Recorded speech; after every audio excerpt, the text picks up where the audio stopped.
oyentes de Supía TV, bienvenidos al nuevo programa Tecnobyte, donde tendremos información de mucho interés para ustedes supieños sobre mundo móvil, los nuevos tips informáticos y todo sobre la era de la tecnología. Sean todos ustedes bienvenidos.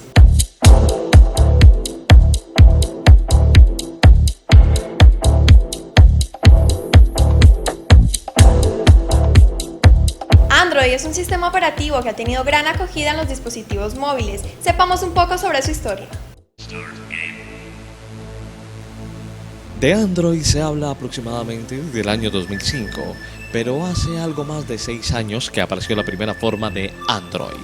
No estaba pensada para pantallas táctiles y su aspecto difiere mucho del Android que la mayoría de nosotros pudo apreciar por primera vez. De hecho, estas versiones únicamente estaban disponibles en formato beta, o sea, experimental, y no aptas para su venta comercial. A medida que pasó el tiempo y con las sucesivas versiones betas, se fueron añadiendo y mejorando todos los menús, contactos, mensajes, llamadas, navegador, maps, y los cambios fueron sucesivos y muy diversos. El HTC Dream fue uno de los primeros dispositivos móviles con la versión inicial de Android, una reliquia por sí sola que además vino acompañado de Android 1.0, la versión que introdujo la Google's Apps. Además de ellas, también representó la llegada de la aplicación más importante de nuestros días, el Android Market, que luego se convertiría en lo que hoy día es Google Play. Android 1.5 Cupcake fue la primera versión oficial de Android como apodo propio, al menos que se hiciera público. La mayor novedad fue el teclado táctil con las opciones de mayúsculas, minúsculas y adaptado a los distintos fabricantes. El panel de notificaciones fue rediseñado y se permitió por vez primera widgets de terceros. Esta versión Cupcake tuvo grandes actualizaciones referentes a las GApps, entre las que se destacó la de subir videos a YouTube por primera vez. Luego, Android evolucionó a la versión 1.6 Donout, y con ella llegó el soporte para múltiples tamaños de pantalla distintos, soporte CDMA y mucho más. Fuera de ello, fue una actualización menor que, a pesar de corregir bugs y mejorar algún diseño, no aportó grandes cambios. Llegamos al primer gran salto de Android, la versión 2.0 Eclair. Vino acompañada del Nexus One, el primero de muchos dispositivos y con el que por primera vez sonó con fuerza aquello del iPhone Killer. En esta versión tuvimos novedades como el autobrillo, mejoras en la cámara, deslizar para descolgar, fondos de pantalla animados, mejoras en las apps de alarma, calculadora y galería. Luego llegó Android 2.2 Froyo, que trajo mejoras muy significativas en el rendimiento. Fue gracias y sobre todo a la inclusión del motor V8 de JavaScript en Chrome y la inclusión de GIT que Android 2.2 se hiciera más versátil, insertando la barra de búsqueda en el escritorio como algo permanente y característico de esta versión. Mientras tanto, el Android Market se añadía a la posibilidad de actualizar todo. Android 2.2 Froyo se hizo también famoso por soportar Flash, reproductor de contenidos de video en la web, a diferencia de su principal rival, el sistema operativo Symbian. Posteriormente aparece Android 2.3 Gingerbread. Fue la principal versión de Android donde Google debió darse cuenta de la importancia del diseño. El Nexus S fue el primer dispositivo móvil fruto de la unión entre el buscador Google y Samsung, encargado de presentar la versión Gingerbread. Los menús grisáceos de las versiones anteriores se aligeraron, el panel de notificaciones se modificó y el copiar y pegar se resaltó para facilitar su uso. Parece una versión algo antigua cuando la miramos ahora, pero aún hay gran cantidad de usuarios con ella, muchos de los cuales no conocen todos los cambios que Android ha experimentado hasta la fecha. Android 3.0 llega como Honeycomb. Sorprendió con su propuesta radical para adaptarse a las tablets, el nuevo dispositivo de moda. Los cambios sentaron el precedente de lo que luego tendríamos con su versión superior. El diseño adquirió los tonos azulados oscuros que hasta hace poco se mantenían. También fue a partir de esta versión cuando el botón de multitarea empezó a cobrar importancia respecto al del menú. la pantalla de desbloqueo cambió y se empezaron a ver las primeras apps de Android adaptadas a pantallas grandes. Hubo versiones 3.1 y 3.2, pero debido al poco impacto posterior que tuvo Honeycomb, ya casi nadie se acuerda de ellas. En octubre de 2011 llegó Ice Cream Sandwich, posiblemente la mayor actualización de Android hasta hoy. Con la cuarta versión se alcanzó el estatus de sistema operativo moderno, capaz de empezar a dominar el mercado móvil.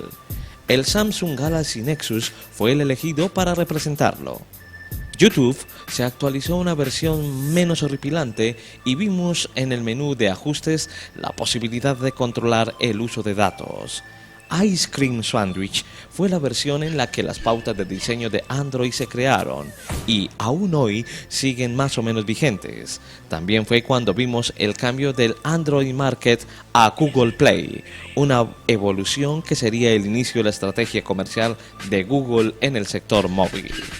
Ice Cream Sandwich evolucionó a Android 4.1 y 4.3 versión Jelly Bean, la cual fue hasta junio de 2014 la más extendida y utilizada de Android. Uno de los mayores cambios que se introdujo fue Project Buffer, con el que se mejoró nuevamente el rendimiento. El sistema de notificaciones se expandió para permitir respuestas rápidas y se mejoró la cámara. Se introdujo además Hangouts y se añadió Google Now, el sistema inteligente que se anticipa a nuestras búsquedas. Paralelamente, los Google Play Service empezaron a integrarse de manera significativa en el sistema, formando parte de la columna vertebral de Android. La más reciente versión de Android disponible hasta la fecha se denomina KitKat 4.4. Entre los cambios presentados se tiene Project Svelte, que permite que dispositivos con 512 MB de RAM pudieran ejecutar esta última versión sin problemas, lo que es una mejora muy significativa de la gama baja. La interfaz pasó a tener un tono más grisáceo, las carpetas se modificaron y se lanzó el Google Experience Launch para los Nexus. También ha sido desde esta versión KitKat cuando el comando por voz de OK de Google comienza a utilizarse de manera masiva. Otro cambio es la manera de añadir widgets y wallpapers a los dialers, con interfaces distintas a las anteriores. La evolución de Android a KitKat ha permitido total compatibilidad con la nueva generación de comunicación móvil, la 4G, la cual experimenta mayores velocidades de banda ancha. Ello hace que dispositivos como los Samsung S5, los Sony Xperia Z2, Z2 Ultra, los HTC One y otros dispositivos de gama alta operen rápidamente con esta versión.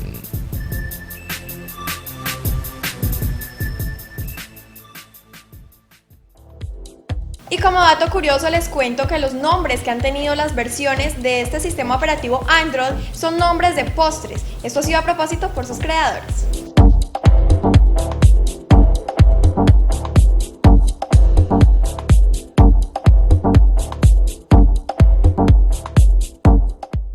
Continuando con nuestro programa, vamos con una sección sobre la Feria Internacional Tecnológica 2014, IFA, donde se dieron a conocer los nuevos dispositivos móviles que están marcando pauta en el mercado.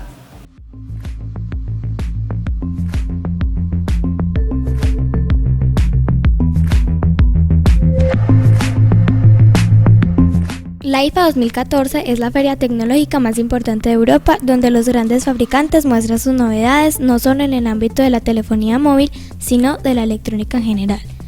Esta muestra tuvo lugar en Berlín, Alemania, del 5 al 10 de septiembre y se convirtió en el escenario de muchas novedades Android. Sin lugar a dudas, el campo de los smartphones fue una de las mayores atracciones de este evento internacional, donde las principales marcas presentaron sus más recientes creaciones. A continuación, mostramos unos pocos de los dispositivos que más se destacaron en la IFA 2014. Sony Xperia Z3. Todo lo que deberías esperar de un teléfono de primera categoría y un dispositivo magnífico. Sony, que parece no querer dormirse en sus laureles, ha reemplazado el Z2 con su nuevo dispositivo bandera, el teléfono Xperia Z3, solo 6 meses después del lanzamiento de su antecesor. Parece un periodo de tiempo ridículamente corto para inyectar nueva vida a la línea de smartphones, así que no es de sorprenderse que el Z3 represente una evolución de lo que hemos visto antes, en vez de un cambio radical. El Z3 mantiene muchas de las pautas de su antecesor con uno que otro ajuste. Además, tiene un procesador más poderoso con un chip 2,5 GHz de 4 núcleos, una batería que dura 2 días y una mejor cámara. Otra de las apuestas del gigante Sony es su Smartwatch 3, dispositivo que usa Android, lo cual lo hace más atractivo. Cuenta con 4 GB de memoria, conectividad Bluetooth, GPS y una interfaz amigable. Uno de los aspectos que más ha gustado de este dispositivo es su cambio en el diseño. No es nada del otro mundo, pero sí queda más estilizado que las versiones anteriores, en las que nos encontrábamos con un dispositivo en el que el diseño no jugaba mucho a su favor.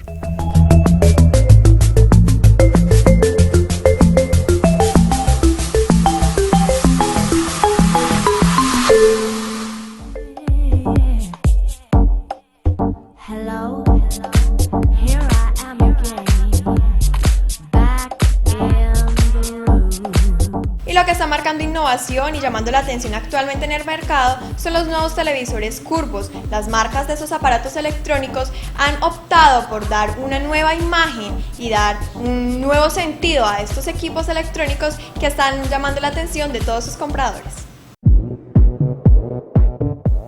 Mejores paneles, tecnologías impresionantes como la OLED, muy smart y un diseño casi imposible son los argumentos de las marcas que buscan más exclusividad con sus nuevos televisores. Y ahí entra en juego la curva.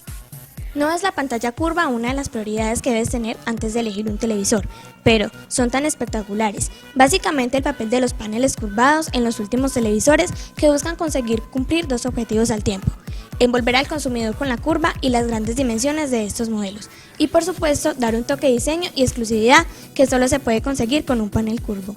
La primera misión apenas la pueden cumplir por la curvatura tan ligera que presenta, pero tienen ventajas y también inconvenientes, pero el caso es que si eliges exclusividad y diseño, el televisor curvo te espera. La principal motivación que las diferentes marcas que tienen televisores curvos en el mercado, pocas por ahora, susurran a los consumidores sobre comprar un televisor curvo, se centran principalmente en la nueva experiencia que pueden conseguir en nuestro visionado. No pienses en una experiencia envolvente como el cine, porque la curvatura y las dimensiones no lo permiten, pero sí hay ventajas para tu experiencia de visionado con un televisor curvo. Una experiencia más envolvente suena tentadora, pero en realidad con la ligera curvatura y diagonales, grandes pero al fin y al cabo contenidas respecto a un cine, de estos modelos, ese efecto no lo vamos a poder percibir realmente. Sí que vamos a apreciar que los reflejos básicos y típicos por la luz ambiental están más controlados, lo que redundará en que el visionado es más relajado y nos fatigará menos. También encontramos como ventajas de los televisores curvados que es necesario menos brillo para lucir espectacular, o la reducción de la distorsión trapezoidal para aquellos que no están sentados justo enfrente del televisor. La mala noticia es que el televisor curvado también tiene puntos flacos para el televidente. Uno de los que más pueden apreciar los consumidores es fruto justo de una de las ventajas. Si la curvatura permite la reducción de la distorsión trapezoidal, cuando miramos desde un lateral, el usuario alejado del centro del televisor puede sentirse distraído o molesto al apreciar esa curva, cuanto más lateral respecto al televisor se encuentre. Y por último, si eres de los que piensan colgar el televisor en la pared, olvídate por ahora de hacerlo con los curvos. No es precisamente una tarea sencilla y debes fijarte bien si el fabricante lo ha habilitado adecuadamente para ello.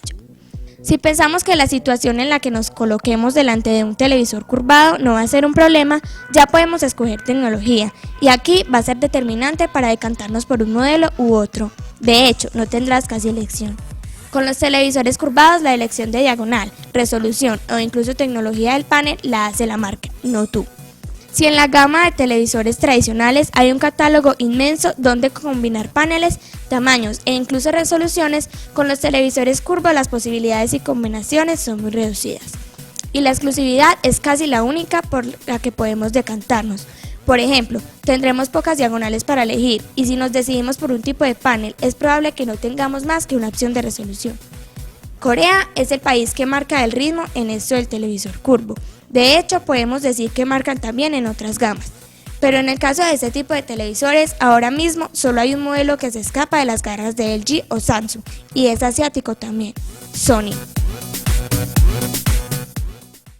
¿Y a quién no le gustaría tener un televisor de ultra alta definición en casa?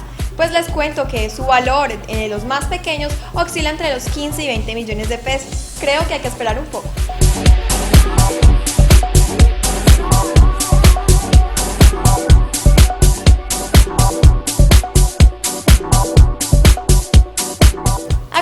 continuación tenemos una sección para los amantes de los videojuegos. Aquí les mostraremos 3 de los videojuegos más importantes del momento que están marcando la pauta en el mercado. Call of Duty Advanced Warfare es el próximo videojuego de disparos en primera persona distribuido por Activision, perteneciente a la franquicia Call of Duty. Será la 11ª entrega numérica dentro de la misma serie y la primera desarrollada por dicha compañía. El juego estará disponible para Xbox One, PlayStation 3, PlayStation 4, Xbox 360 y Microsoft Windows a partir del 4 de noviembre del 2014. Este nuevo videojuego contará con la participación del actor Kevin Spacey en el papel principal secundario y se ambientará en un futuro en el que tendrá lugar la tecnología y armamento avanzado, con trajes que dan habilidades sobrehumanas a los soldados, múltiples habilidades y granadas especiales. Se muestra al conocido actor Kevin Spacey como jefe de una corporación militar, Atlas, dispuesta a tomar control de Estados Unidos y el resto del planeta por la fuerza, contando con la ayuda de soldados con trajes especiales, sofisticado armamento y otros dispositivos.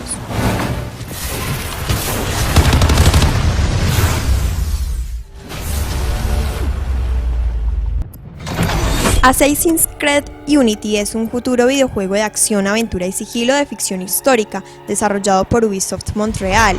Es la 7ª entrega de la saga Assassin's Creed y su temática gira en torno a la Revolución Francesa en el siglo XVIII.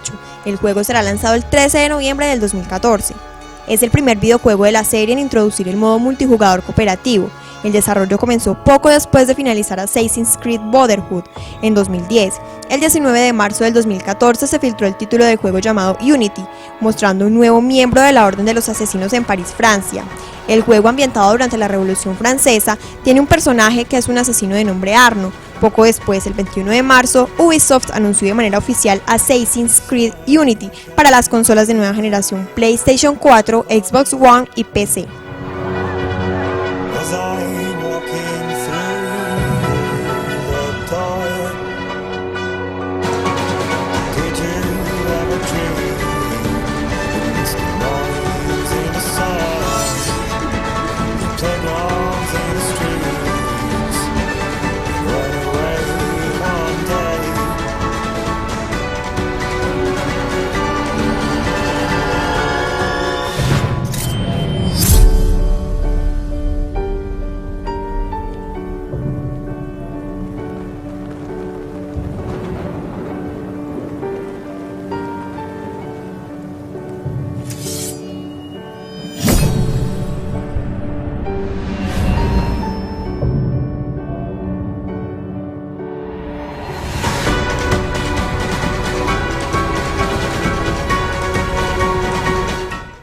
Make history. Assassin's Creed Unity. Para los amantes de los autos y la velocidad está The Crew, que es un videojuego de carreras desarrollado por Ivory Tower y distribuido por Ubisoft para Microsoft Windows, Xbox One, Xbox 360 y PlayStation 4. El videojuego está destinado a utilizar las características sociales y cooperativas de las videoconsolas de 8ª generación. The Crew no consiste solo en tener un coche más espectacular que el de los demás, sino también en conquistar un mundo compuesto por diferentes terrenos y actividades. The Crew es el mejor juego de carreras según los Game Critics Awards del E3 2014. Es un revolucionario juego de acción y manejo que llevará a los jugadores hacia un viaje salvaje a través de una reconstrucción masiva de Estados Unidos en un mundo abierto lleno de apasionantes retos y lugares donde habitan otros jugadores reales. The Crew estará disponible el 2 de diciembre del 2014 para Xbox One, PlayStation 4, Xbox 360 y PC.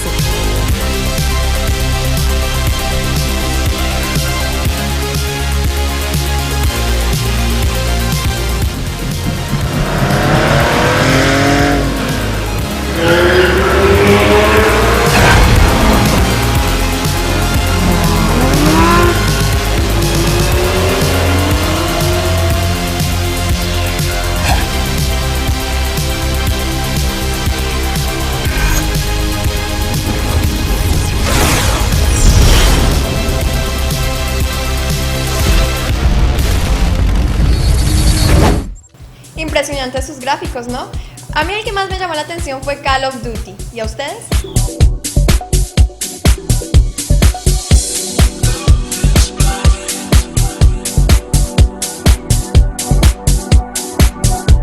¿Y a cuántos de ustedes no les ha pasado que su computador se pone lento, despacioso, lo sienten pesado? Pues aquí en una de nuestras secciones tendremos trucos para PC, donde les enseñaremos cómo mejorar el rendimiento de su computadora.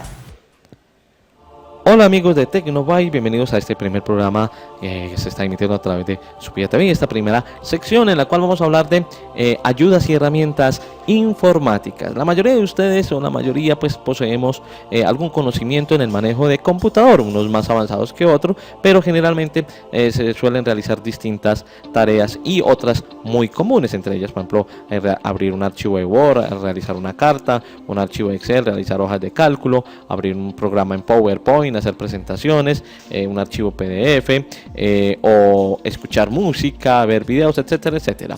Todos los procesos que realiza un computador generan algo que se llama consumo de recursos. Los recursos son los dispositivos del cuales dispone mi computadora y que son usados al momento de ejecutar una aplicación. En algunas ocasiones usted ha notado que su computador se torna lento, tedioso, como se dice popularmente, da mamera, porque se pone demasiado lento, y eso se debe a que ha pasado mucho tiempo sin realizarle un mantenimiento al equipo. Entonces hoy vamos a aprender a hacer un mantenimiento sencillo a los discos duros que se llama defragmentación. ¿En qué consiste la fragmentación? La fragmentación consiste, para explicarlo un poco, me voy a ir aquí al icono de equipo. Si no lo tienen en su escritorio, vamos acá a inicio y le damos clic en equipo.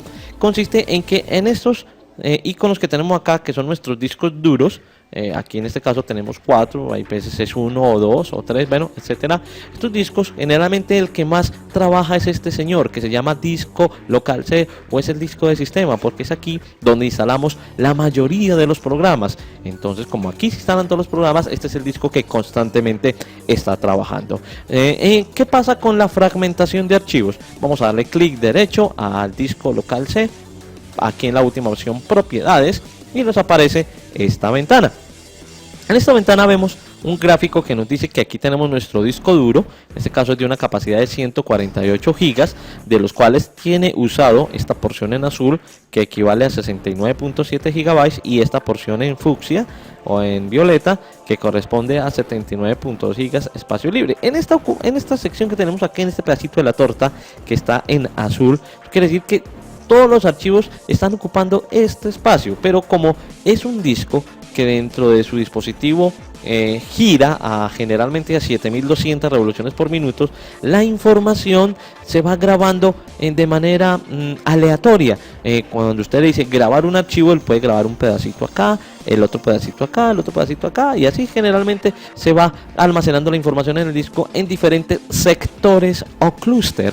Así se le llama técnicamente a esto, y entonces los pedacitos de cada archivo se van almacenando dependiendo del tamaño en lugares distintos de esta tortica, de este disco. Entonces cuando se ejecuta alguna acción y se requiere que el computador la desarrolle, lo que tiene que hacer el disco duro y el cabezal es leer y buscar todos los componentes del archivo en la superficie del disco. Generalmente son 3, 4, 5, 6 discos girando, que graban tanto por la cara de arriba, por la cara de abajo, y son girando ahí a 7200 revoluciones por minuto, y esos sectorcitos o esos pedacitos de archivo se graban de manera aleatoria, es decir, no tienen un orden que uno diga que aquí va el primero, el segundo, el tercero, el cuarto, el quinto, sino que lo va grabando en donde caiga, como se dice popularmente. Entonces eso va generando una fragmentación que con el tiempo hace que la lectura de la información sea más lenta, y cuando ustedes ejecuten algún proceso, el equipo se vuelva lento. Entonces lo que vamos a aprender hoy es a defragmentar, es decir, a organizar